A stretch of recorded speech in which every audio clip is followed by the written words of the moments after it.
persistent plume of moisture coming in off the ocean. This is what has delivered all this rain throughout the evening.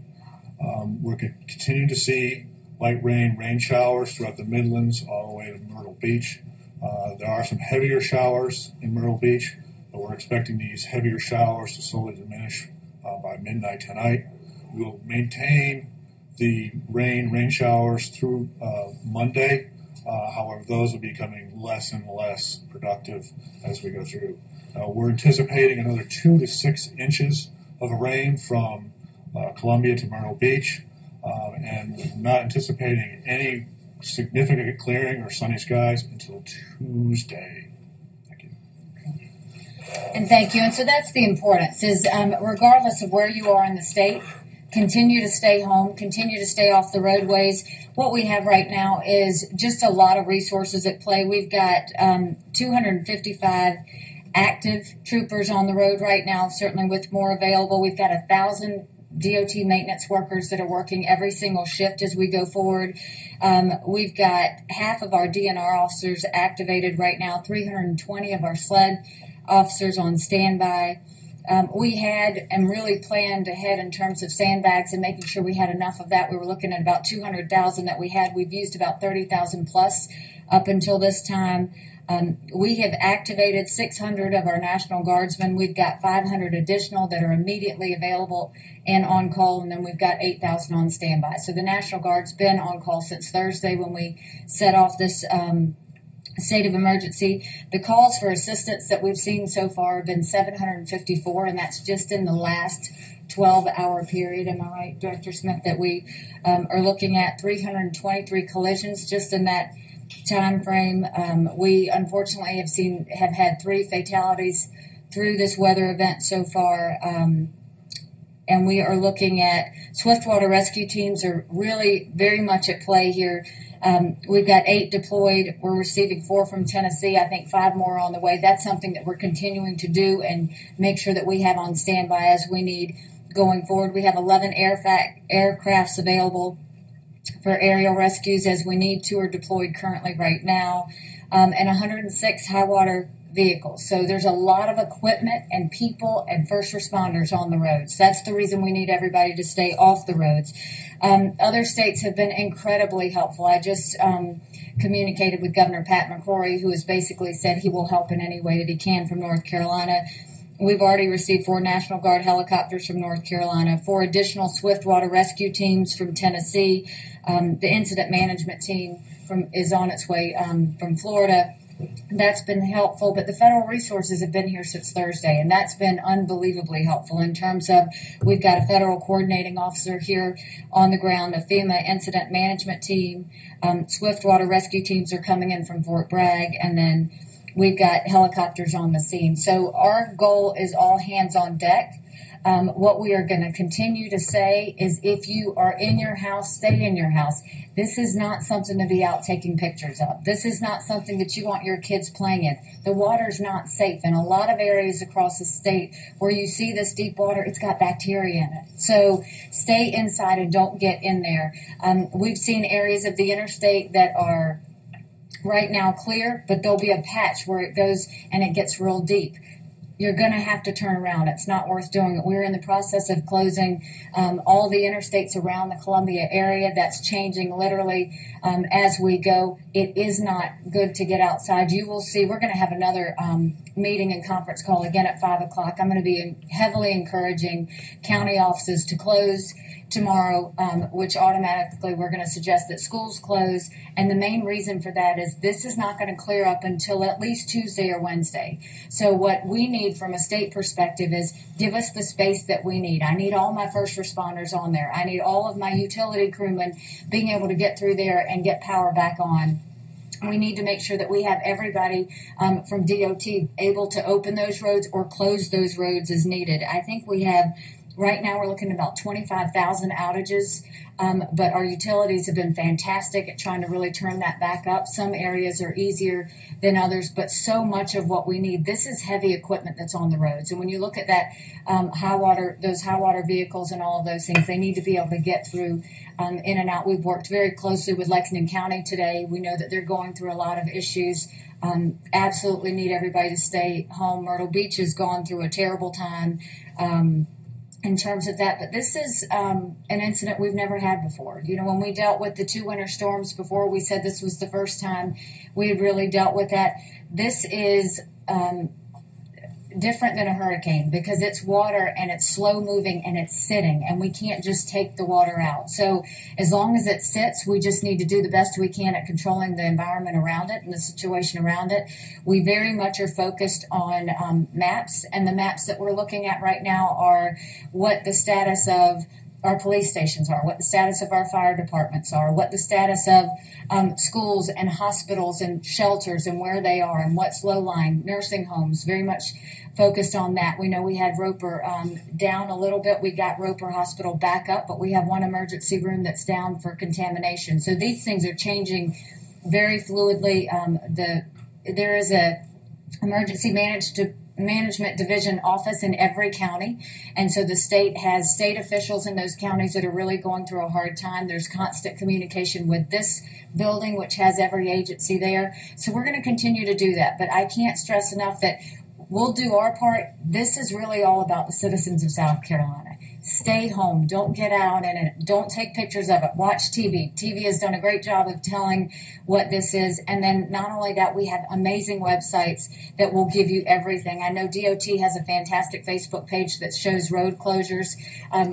Public Safety has a great Facebook page that just talks more about the incident, and then all of it feeds into the Emergency Management Division website, which will tell you really in real time what we're seeing, maps, flooding, what we're expecting to do, and all of those things. The one thing that I've asked Secretary Hall to do is to take precautions through this entire time. Since Thursday, it's all about not waiting until something happens, getting in front of it. And so we are closing roads. If we think there's going to be flooding, we're not going to wait for it to flood. We're closing them. And we've been doing that proactively just to, discourage anybody from even going that way. And then, I'll reiterate again, and I know that Director Smith will do that, is if for any reason you're in your car and you're driving and you see water, turn around, don't drown. That's the one thing they always say, because it doesn't matter how much you hit the gas, you're going to get stuck. And to already have 3 fatalities, that's 3 too many. And it's 3 people that we needed to stay home that didn't.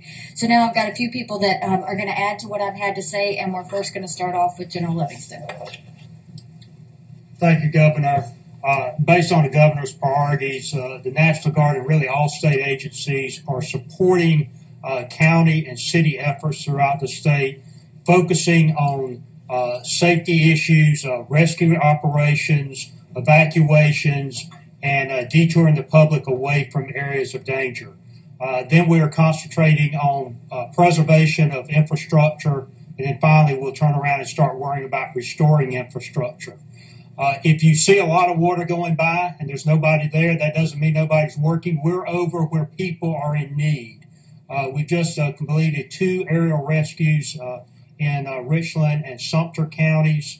We have high water vehicles down in Somerton, working in Georgetown, and working down in Charleston, and now working in the Lexington and Richland County area.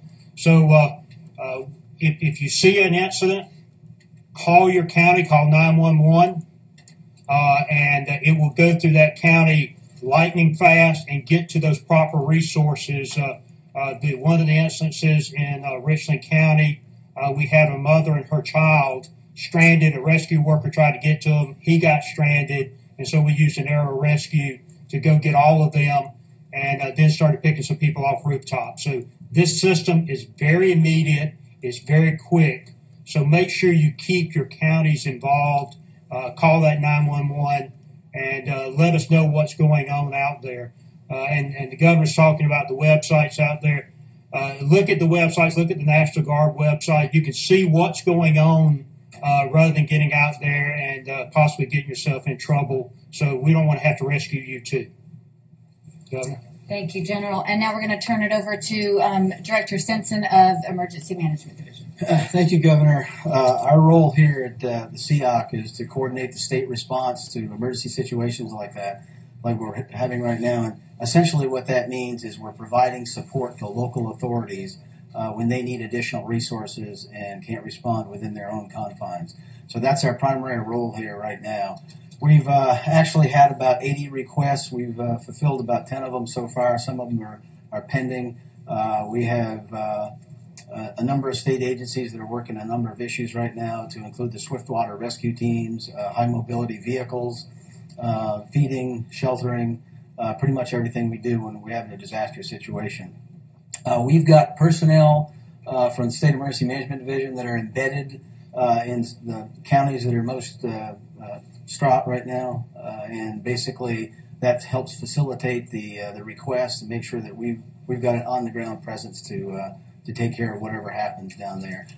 We've also, before the event, did a great deal in terms of staging events, staging personnel rather, and making sure that we could respond quickly, because basically that's what we want to do. Is once we do get the request, we want to be able to reduce the response time. So thank you very much. Yes. I wanted to add something to Director Stinson's remarks. A lot of this was pre-planned as we got the weather reports early on, and we started bringing resources in on Thursday. We have excess resources waiting for assignments right now. So the resources are there. Do not be concerned that we're going to run out of resources. The governor's done a great job of getting all of us to get ahead of that curve, so that we are going to be prepared for future missions. So resources are in good shape. Thank you. Thank you, General. And now we'll turn it over to Secretary Hall of DOT.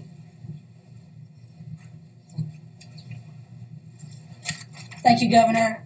With regards to the transportation network in the state, we have obviously closed numerous roads and bridges in the state due to flooding issues and concerns about the structural health of our bridges. Several of our bridges are underwater currently. We have not had the opportunity to review those bridges to determine when and if we can reopen those structures.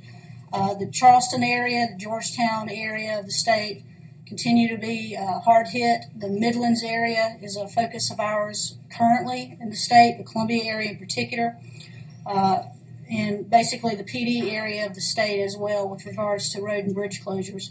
We have several engineers in addition to our maintenance employees that are out on the roads and bridges checking and assessing situations. If there's any doubt whatsoever, we're going to go ahead and close the facility to make sure that safety and public health and life is paramount in this situation. We're not going to risk any loss of life with regards to infrastructure. Along those lines, our major interstate facilities in the state, I-26 at the very end in the Charleston area remains closed at this time. Heading into Charleston, I-95, the section between Florence all the way down to I-26 is in the process of being closed and rerouted. I-126 heading into downtown Columbia, the large bridge there over the Broad River, we're closing that as well.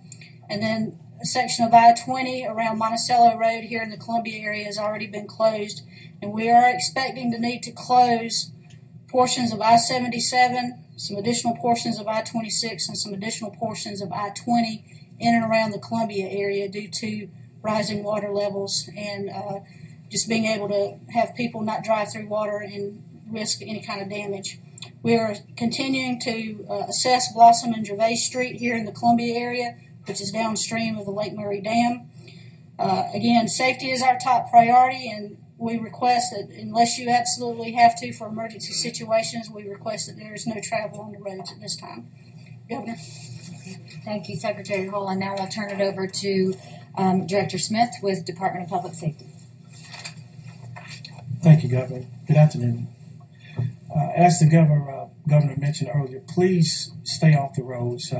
As I said before, that's the best advice that we can give you, to stay home and stay off the roads.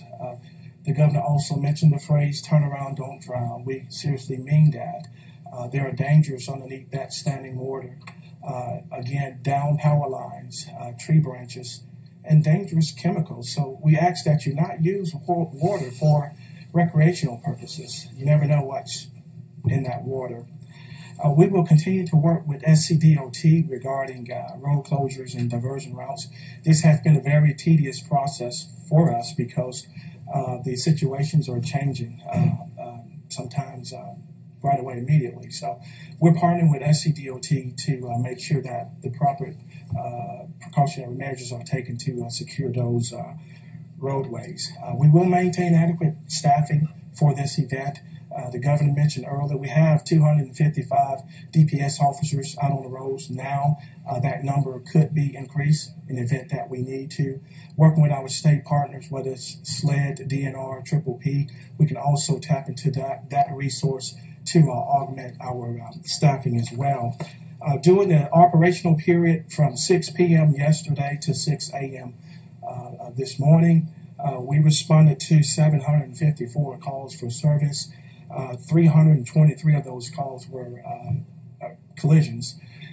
We've had 5 fatalities since the emergency declaration has been established. 3 of the 5 fatalities were weather related. Down in the Somerton area, apartment complex was underwater. SLED coordinated that event and sent agents and some of our partners to respond to that. 15 SLED agents, 5 Triple P agents, 7 DNR officers, and 2 troopers responded to that event there in Somerton to assist. I think we assist with over 300 tenants being evacuated from that complex. With respect to DNR in Berkeley, Clarendon, Richland, and Lexington counties, they're performing search and rescue missions. Basically, people are trapped either in homes and cars, so whatever it takes, they're there performing those viable search and rescue missions. With respect to ESL 13 SLED, they are on standby in the event that we started getting calls, looting incidents. Again, SLED will work with our local partners to make sure that we have proper resources to respond to those types of incidents. And on the final note, I'm quite sure the governor wouldn't mind. I just want to talk about this team right here. And I think that we're at our best during times of crisis. Thank you. Thank you, Director Smith. So now I just want to address where we are right now. It's not over. We're in the middle of it. We've still got easily another 24 hours that you should be extremely careful. We've got more rainfall that's expected. This isn't, while we're dealing with rivers and lakes and all that, this was flash floods or historic rainfall like we've never seen before. And so we are trying to deal with that. There are shelters out there. We need you to know that you can call 911. You can call your emergency management office or go to any of the websites and they will tell you, even if we need one person to have a shelter open, we will do that. So if you're in a low-lying area, there's more rain coming. Know that there are shelters available. Know that there are people available. We have the resources to go out and help whoever needs to. The reason we're asking everybody to stay home is we want to save those resources for those that really need it. So I know that we're hearing from a lot of people in the low-lying areas. We're trying to get them out. We're trying to make sure we take care of that. For those of you who have had damage, I can't say how sorry I am. We have seen the level of damage to houses, to apartment complexes, to businesses all across the state. And I would just ask for the people of South Carolina to lift up everyone in prayer. We're not out of this yet. Safety is of the utmost concern for everyone. And, we'll get through this. We will get through this. But we need everybody to stay strong, listen to your first responders, call if you need help, and say an extra prayer. And let's hope that South Carolina can get through this. You should plan on not being on the roads anytime today or tomorrow. So just assume that roads are going to be off tomorrow when we do have this call that we're getting ready to do with our counties and then also with our state agencies. Again, I'm going to advise that the county offices strongly consider, we're going to look at the areas and look at the maps and make sure that county offices close, which schools should follow. We need the school superintendents to follow those county offices. And if the county offices close, then the school offices close. It is an automatic that state offices close based on the county. So, stay in touch with your employer, make sure that you have safety plans in place with your business. Go ahead and call them now as to whether you're going to go to work tomorrow, because we are encouraging everybody that doesn't have to work tomorrow not to go and to seriously consider staying home for one more day, and let us get through this. We'll continue to keep you updated as this goes forward. And like I said, please go to the Emergency Management Division website. All of these agencies feed into that website, so you can see anything from road closures to incident reports to shelter facilities to everything that you could possibly need or want in terms of questions for that. But until then, we're going to continue to hunker down, and we'll continue to keep South Carolina strong. Thank you. God bless. And with that, we will open up for any questions that you may have. Governor, you mentioned federal assistance. This has been mainly for public safety costs. Will there be any individual federal assistance or federal assistance for repairs of infrastructure or anything of that nature? So I know what we did was we asked for a state of declaration of emergency Thursday or Friday, I think it is, and that's been approved. And basically that means that I think counties get up to 75% of what is requested from an individual level. Does anybody have an answer? That's not quite right. Do you want to go ahead and clarify, please? Yeah, and Mike, our FCO, might want to chime in too. But basically what we got the other day was a federal emergency declaration, and it's only for direct federal assistance. So if we ask for federal assets, they will come here and at a 75% cost, 25% to us. At some point here, and we're already starting to gather the damage assessment piece of it, is that we will be working with our federal partners to see if we get a major federal declaration, which would include both the public assistance, which would be assistance for damaged infrastructure, bridges, schools, roads, that sort of thing. And then the potential is also there for individual assistance as well. Okay, thank you. But we have to go through the damage assessment process, gather the information, but we'll work very closely with that. And we're going to lean very forward in that particular piece of it, so we can get that declaration request in as soon as possible. Yes, and from the DOT road and bridge perspective, I can tell you that we've been partnering and been in contact quite constantly over the last several days with the Federal Highway Administration. They've been actively engaged in part of our briefings and updates and decision making on the road and bridge side. So we've had those connections established as well. And if for some reason the other funding doesn't come to fruition, we have emergency relief funding available through the Federal Highway Administration as an option. So what we did was we reached out to our federal partners early, and they responded great. We've had a great, not only responded, but responded by being here on the ground in the office, helping all of our agencies work through that. We're going to take it a day at a time.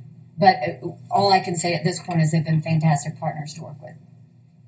And To be accurate, so far, 3 fatalities or 5 fatalities? 3 fatalities, which were weather-related. We have had 5 fatalities since we declared a state of emergency, but 3 were actually related to weather.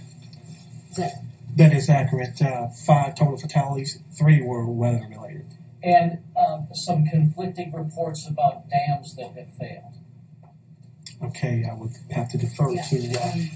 Well, we actually have Peter who can do that. Well, Why don't you I go can't. ahead? You go The only first, and one- then I'll let Christy do that. the only thing I can speak to is I'm Tom Allen from the Office of Regulatory Staff. We've been in constant contact with SCE and G.